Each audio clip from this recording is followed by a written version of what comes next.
So there's just beautiful things that the Lord is doing there. And I do want to speak to that. When we were praying, Winston, in February for South Africa, the Lord did give me, and I think you shared a little bit, but I really felt the Lord's heart for his intercessors in South Africa, and that there was a weariness, that people were tired, and there'd been just so many battles, and I felt like the Lord just reminded me of what I've been sharing with you thus far, and his invitation that his yoke is easy and his burden is light.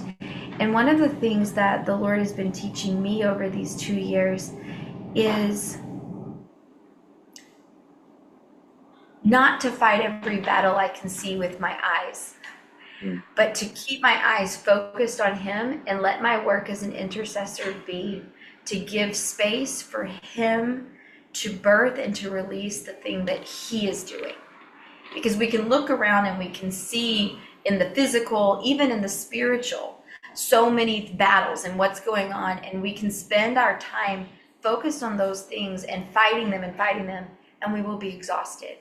Even as someone who's leading a prayer meeting or a worship or church service, the Lord had to teach me this after the outpouring, because I would be in spaces where I would see, wow, like the Lord, it's so close. We could just, this is what we need to break over into what the Lord's wanting to do right now. But there's, this resistance, the room isn't quite there.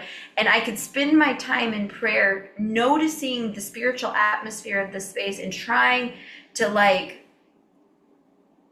drag people into what I felt like God could do. And that is really exhausting. And so what Jesus had to teach me to do is to turn my eyes back to him, to see what he is doing, and to offer myself fully to enter into that.